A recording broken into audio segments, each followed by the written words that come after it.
This is an IBM PC XT. It's manufactured, of course, by IBM, and it sells for about $4,000. These are IBM clones, or lookalikes, or theoretically compatibles. They generally cost less than an IBM, and they claim to run IBM software. But will they or won't they? We'll find out next as we take a look at the IBM clones on the Computer Chronicles.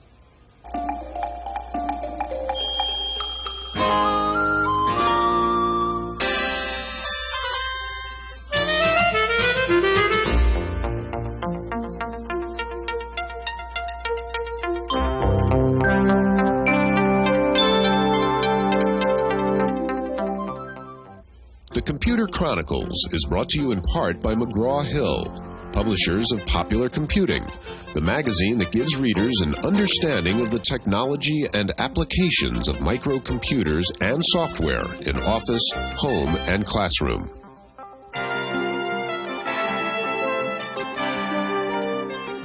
Welcome to the Computer Chronicles. I'm Stuart Chaffee, and this is Gary Kildall. Gary, the subject today is the IBM clones. And the question I get asked more than anything else by people who are about to buy computers is, should I buy an IBM or should I buy one of the IBM lookalikes? Well, the answer, of course, depends a lot on this issue of compatibility. Now, the question I have for you, so I can answer all those other questions, is what do we mean when we say compatible? Well, in the case of hardware and software, compatible means, of course, it does the same thing or more. And that's both good and bad. In the case of personal computers, over 10 years ago, IBM set a standard 8-inch floppy disk that was the format that everybody used for distributing software. Really basically set the industry going in many ways. Now today we have a very complex situation where we're trying to emulate both hardware and software that grows and becomes more and more complex. And so we have a whole industry that sort of chases the changes that IBM makes. Direct answer to your question, compatibility to a user means it runs the programs that you want to run. Okay, we're going to take a careful look at some of the IBM lookalikes. We'll have several experts here. We'll meet the publisher of PC World. Now, how hard is it to make an IBM clone? Well, you'll be surprised to find out it could almost be a do-it-yourself job. We have a report. Most computer users are familiar with a profusion of IBM lookalikes that promise to do more for less money. But few PC owners are aware of the alternate route to PC ownership, building it yourself from scratch.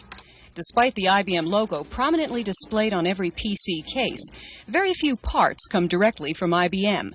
In fact, over 95% of the PC is produced outside of IBM. Apart from the motherboard, the case, and the power supply, components come from such diverse sources as Hitachi and Texas Instruments. But why build your own PC? Well, in becoming intimate with your machine, you'll learn about hardware functions and compatibility, and you may understand the machine's potential better than most users. But best of all, you can save about $1,000 by doing it yourself. Parts are cheap and can be picked up at the local electronics store. There are manuals on everything from dip switches to semiconductors, and the typical user will probably spend a good deal of time reading before he does any building. Getting to know your PC's ICs has other advantages.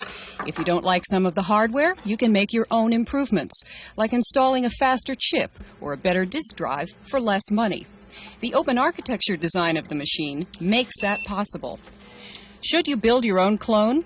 It depends on whether you can trade time for money. This PC project took about 2 weeks to complete, not including about 100 hours of research. But for a user willing to do some reading and some shopping, the advantages are undeniable.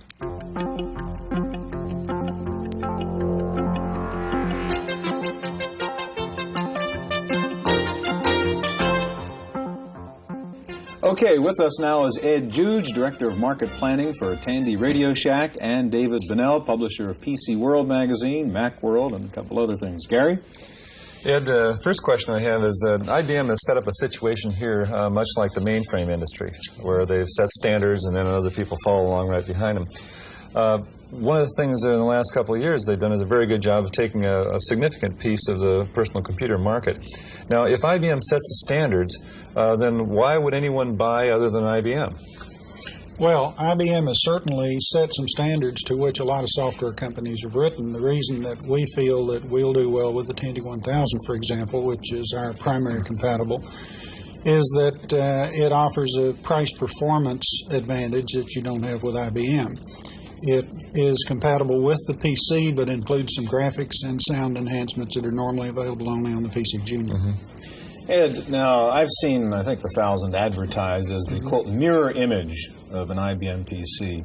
Does that bother you in any way as another computer company? Is that the goal, to be the mirror image of a PC? No, the one you're thinking about is the 1200, which is a mirror image of the PC XT. This is not a mirror image of the PC as such. But, I mean, the general notion, I mean, what does that do to the industry if the object is to simply advertise everything as being exactly like an IBM? Well, we don't advertise this product being exactly like the IBM. We advertise it as having some enhancements over the IBM. What we're trying to do is to leverage off the popularity of that operating system and all of the software that's out there available for it. We're not trying to do everything that IBM does. So what you basically say is, that, well, the IBM PC is the base level.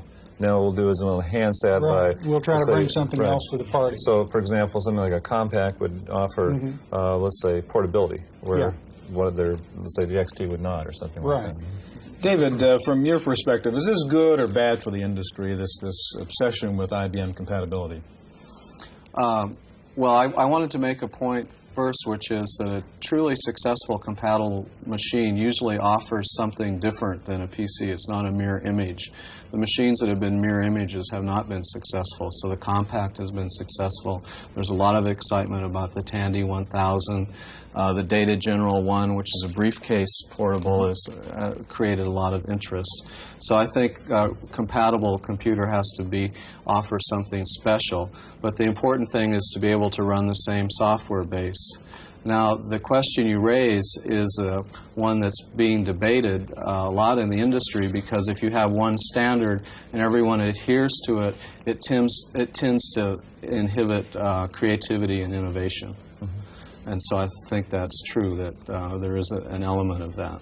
Well, David, what do you think would be the biggest threat to IBM's position in this situation?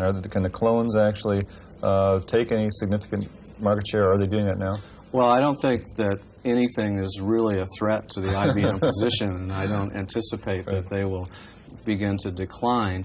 But personal computers are used for so many different tasks that there can be many different kinds of personal computers, and people have different needs for different types of systems, and IBM can't make them all. One I guess, view you could take of this is that if a clone that is actually offering more like portability, for example, becomes successful, a successful notion like that, then isn't it the case that IBM would or even has got in there and taken that market to some extent? That's the danger of playing the IBM compatible game, because they have great efficiency in manufacturing, and they can come in and lower the price at any moment. And that's probably why some of the compatible companies, such as Columbia, Data, and Eagle, have had come on hard times. Ed, I want to ask you about the Tandy 1000. As David mentioned, it is getting a lot of good press as an IBM compatible. But it comes bundled with DeskMate, its own software. And if one of the selling points is it's compatible and runs the IBM software, then why does it come with its own software? Let me make one point that I think I missed a minute ago that might be interesting. Tandy builds several families of computers. The IBM compatibles or the MS-DOS machines are just one family. We also build a multi-user system which uses Enix, and we have our own 8-bit. The reason we brought out DeskMate, which is really it's a combination of about 6 different applications. You have a little simple text processor, there's a worksheet, there's a little database manager, telecommunications, calendar function, which is kind of a running to-do list, and an electronic mail system, was, of course, to bring out a package that, number one, would give the user something that he could use immediately when he takes it home, that might just be all the software he ever needs, if he has simple needs. Number two is, frankly, it's an easy way for our people in the store to learn how to demonstrate the product, because DeskMate will be available on all of our product line. It's nice to have something like that that you can bundle with the package that gives it some additional value. Okay, David, I want to ask you, and maybe I want to get to the question of some of the standard tests, Ed, for compatibility. And we hear about Lotus 123 and Flight Simulator as some of those tests. I know you've got Flight Simulator there. Maybe you can try to load it. Right. And meanwhile, David, why are these considered sort of benchmark tests of compatibility? What do they test? Well, Lotus 123 and Flight Simulator call on the BIOS, which is separate from the operating system. It's code that's on the ROM chip, and so a real compatible computer has to emulate that code without copying it, and that's become the test for compatibility. It's also interesting if you take a look at something like a major change in the operating system interface, like TopView, that IBM has introduced. What does that do for the compatibles? They have a whole new now level of software to implement in a compatible but without copying. I think that's one of the major problems. Is the IBM standard, so-called standard, is a moving target, and it keeps changing. So people have to keep scrambling to update to the latest level. So, do you think it's possible to actually have 100% compatibility with the complexity of the systems that we have now? Well, we find that the compact computer nearly achieves 100% compatibility, and recently we found a new televideo computer. We found that 70 top packages ran on it, and the Data General 1, which uses a smaller diskettes, we found that most of the leading software companies have transferred their programs to the smaller diskettes. And the Tandy 1000 has a high level of compatibility. So usually if you can run most of the major packages, that's compatible enough.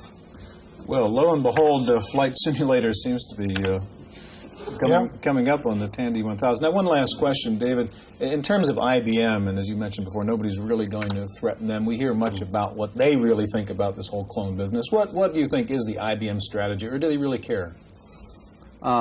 Well, I think the IBM strategy has been to have an open system to encourage the development of a lot of software for their computers. But as they increase the amount of machines they manufacture and the efficiency of their distribution system, they lower their prices and they try to take bigger pieces of the action. And it would be foolish to think that they're not highly competitive and that they don't want to dominate the market, because they do. Okay, gentlemen, thank you very much. In just a minute, we'll take a look at one of the most successful of the IBM clones, and we'll talk to a lawyer about how legal or illegal it is to make one. That's coming up next.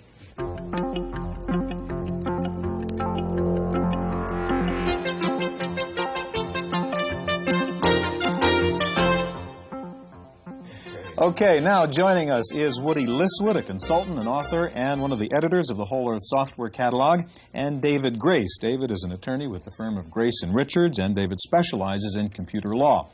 Now, before we get to Woody and David, you know, the problems of compatibility do not only occur with the clones. There are often problems of compatibility within the IBM line. And Wendy Woods takes a look at that problem. IBM says the new improved PC Junior will run over 1,000 programs for the PC. Well, obviously we can't try all of them out, but we do have a randomly selected sample that we're going to test right now. The programs chosen for the test on a 384K PC Junior, assisted by a legacy upgrade, were Continental's Home Accountant, Fontrix, Condor's Software Evaluation Series, Spock Chessmaster by Cypress, Diskette Manager by Lassen, PrintStar, Bellsoft's Telcom, and Sidekick by Borland. Half of these programs worked, and half of them didn't. Well, first thing is any graphics display. Spock the Chessmaster, for instance, crashed right in the middle of the opening graphics display and would not go further. Another one is anything to do with copy protection. We had the Sidekick program, a copy-protected and non-copy-protected version. The non-copy-protected version ran perfectly. The copy-protected one did not, and they were both rated for the PC Junior. Another one is problems involving timing. Any kind of a clock can mess things up. And the fourth is the most insidious, and that is simply where the computer software manufacturer decides to put his program in RAM. There's not a single way you can detect that or guard against it. And a word to the wise. Make sure you see the program run on a PC Junior before you buy it from the store. Even more important, make sure you can get a refund. Reporting for the Computer Chronicles, I'm Wendy Woods. Now, Stuart, if compatibility within IBM is an issue, then it's certainly got to be a lot more difficult for a clone to achieve compatibility. Big problem. Woody brought with him a Compact, which is claimed to be 99% compatible with the IBM line. I guess 99% doesn't mean that you get 99 out of 100 programs, but there's no real guarantee that a program will run. Can you show us what will happen when a program doesn't run on a compatible? Okay, I brought a program called Scientific Plotter with me, which is one of the very few that I found that doesn't run on the compact. And let's take a look. This program is very popular in the Apple world and is one that we recommended in the catalog. It is a good buy and does some good stuff. As you can see, it comes up nicely, and we'll get our opening screen.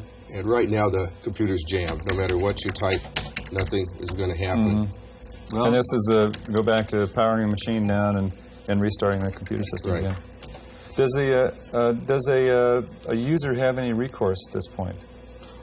No, what I did is when I ran into the problem, I called Interactive Microware, which publishes it, and said, hey, I really appreciate you sending us the program, but it's not running on my compact, and it does run on my XT. And the lady I talked to says, well, we were told to tell anybody who called that says it will not run with any of the software basics that have to be loaded, that they wrote the program using the ROM-based IBM BASIC, and if you don't have exactly that, it just will not run. Okay. I'm going to turn this off here. Okay. Yeah, maybe we'll turn it on later. We want to show another example here in a minute. Woody, David, I want to ask you a question. It seems to me there's some legal question here, obviously, and there have been lawsuits involved in this whole issue of stealing IBM BIOS and ROM and so on. How can you legally make an IBM clone and advertise it as exactly like an IBM? Well, you can legally make it as long as you can persuade a judge that you haven't gone to Computerland and bought a copy of the IBM program for their BIOS and copied it.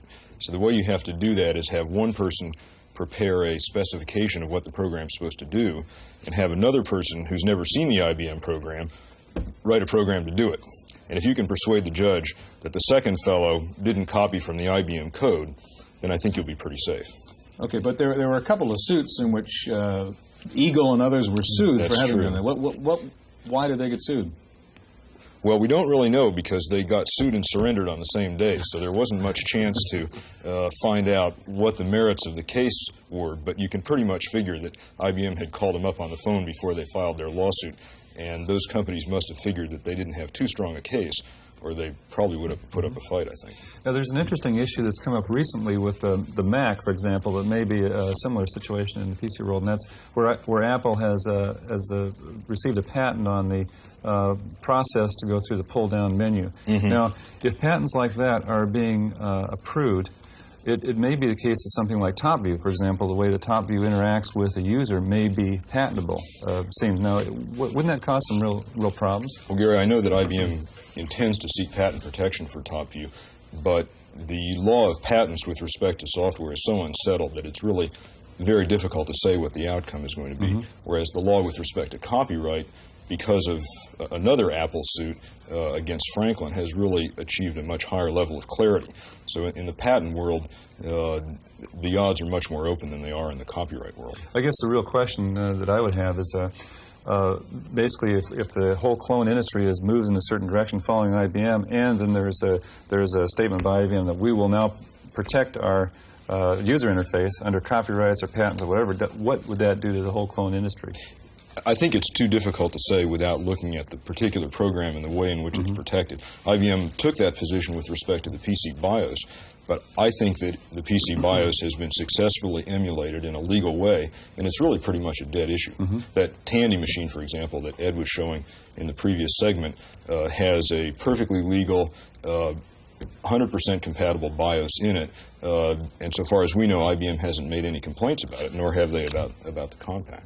But the next challenge is going to be to emulate the BIOS in the AT and then the TopView interface, again, in a legal fashion, so that we don't have any more Eagles and Coronas.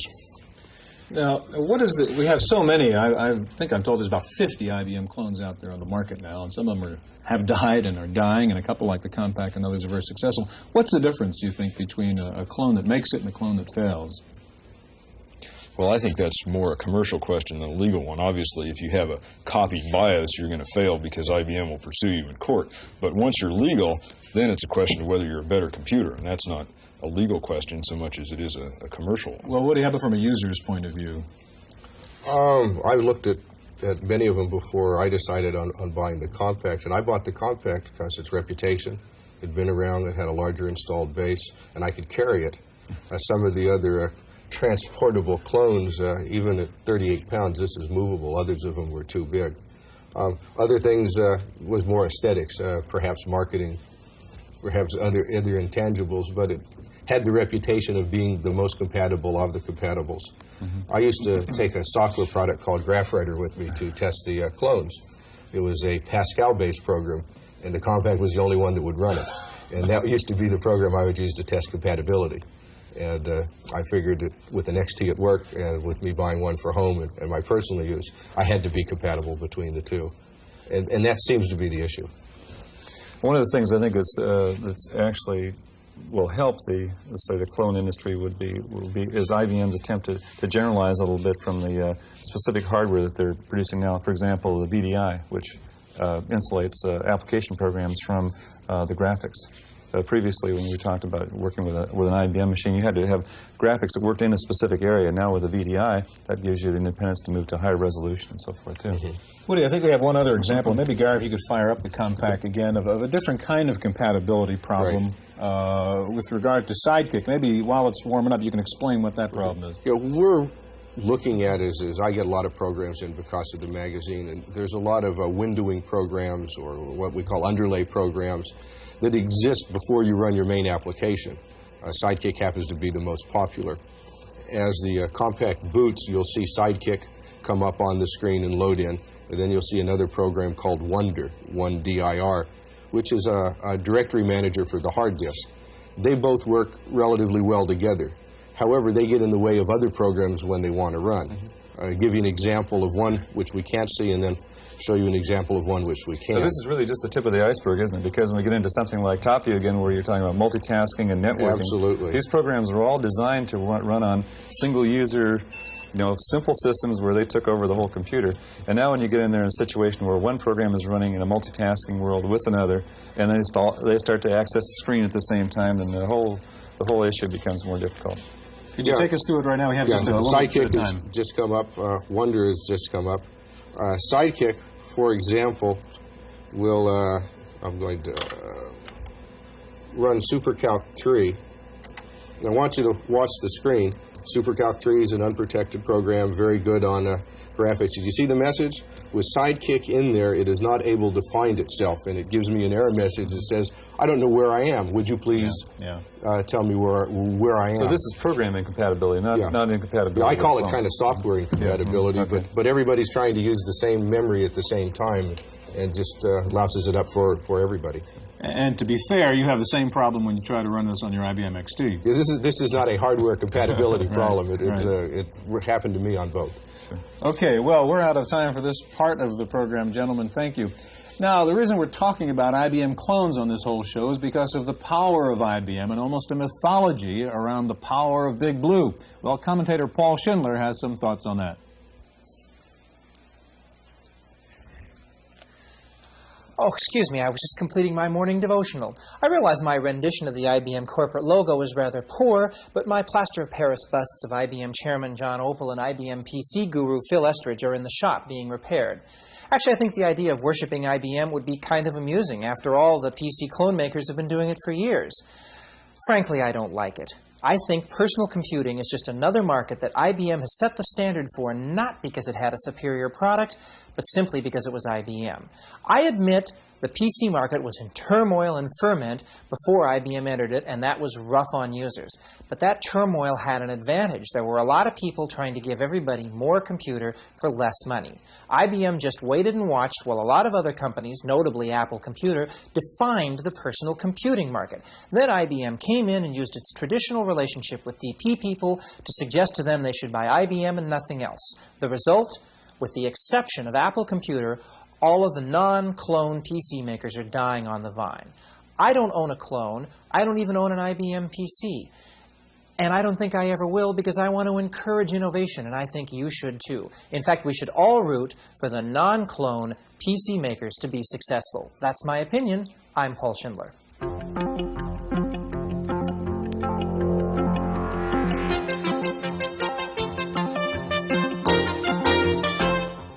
In the Random Access file this week, AT&T has announced a new, quote, expanded relationship with Microsoft. What that apparently means is a new push by AT&T to establish its Unix operating system as a new industry standard. At the annual Unix show in Dallas, AT&T said that it is working with Microsoft to assure that Microsoft's Xenix version of Unix is compatible with AT&T's System 5 Unix. AT&T also announced that Intel, National Semi, and Motorola have agreed to adapt their new microprocessors to work with the Unix System 5. The big Unix show was held at the country's first permanent computer expo in Dallas. It's called InfoMart, and it opened last week. It cost nearly $100 million and has 1.5 million square feet of floor space. In the What Have You Done For Me Lately category, Xerox has announced that it will unload the Shugart disk drive company, which it bought 7 years ago. Shugart pioneered the 5.25-inch floppy disk.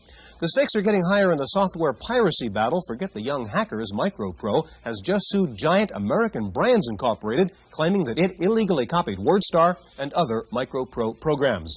A just-completed study by the Commerce Department says the United States software industry now has 70% of the world's software market, currently estimated at $18 billion. The study says that with proper copyright protection and trade policies, the U.S. software industry can soon grab 75% of the world market, which is estimated to be worth $55 billion in just 2 years. Speaking of software, here's Paul Schindler's pick for the week. If you think I'm bad on this thing, you ought to hear me on the piano. I'm one of those people of whom it can honestly be said that they can't carry a tune in the bucket. Besides that, though, I still like TuneSmith PC. Now, I've seen a few music-making programs in my days, but this one really takes the cake. The important difference between TuneSmith and the other music-making programs represents a fundamental dichotomy in the computer business. Do you teach music to programmers, or do you teach programming to musicians? Now, I don't know if John Brink, the author of TuneSmith PC, is a musician or not, but if he isn't, he should be. Let's have a look at the program. It includes a tutorial section to teach you how to use it, and to start you off, there's a skeleton with the basic instructions needed to begin writing a piece of music yourself. The music, by the way, consists of simple, basic language programs interpreted by TuneSmith. Finally, there are the demonstrations you've been listening to. What makes TuneSmith impressive is the fact that the IBM PC was never meant to make music. It has only one voice. That is, it can sound only one note at a time. And yet, by playing the notes so quickly, it simulates chords. It fooled you, didn't it? It fooled me. TuneSmith is one heck of a music-making program. $50 from Blackhawk Data in Chicago, Illinois. For Random Access, I'm Paul Schindler. Bubble memories may be making a comeback. The much-heralded bubble memory devices of a few years ago faded when problems of cost and speed got in the way. But researchers at Carnegie Mellon Labs in Pittsburgh say they have come up with a new bubble memory that is 16 times more efficient than earlier versions. There's a new computer device being tested in New Jersey that can do an instant brain scan and determine whether or not the subject is under the influence of drugs. It's being tested by police as a possible supplement to breathalyzer tests for drunk or drugged drivers.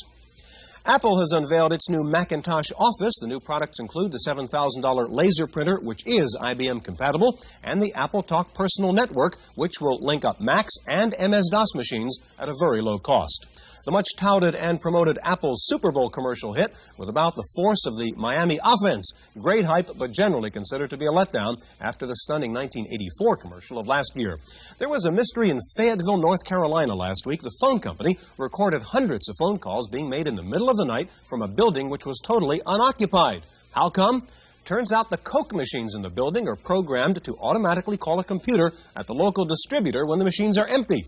2 machines started calling at precisely the same time, and each got a busy signal, and so kept calling again all night long. The Coke bottler says the system has been taken down for debugging. Finally, a company in Cambridge has developed a new software program called Puppy Love. It is a computer pet, a depiction of a dog with some artificial intelligence. It can respond, do tricks, and its designer says, eventually crossbreed with other CompuPups. I want to see that one. That's it for this week's Computer Chronicles. We'll see you next time. The Computer Chronicles is brought to you in part by McGraw-Hill, publishers of Popular Computing, the magazine that gives readers an understanding of the technology and applications of microcomputers and software in office, home, and classroom. Popular Computing, the authoritative microcomputer magazine from McGraw-Hill.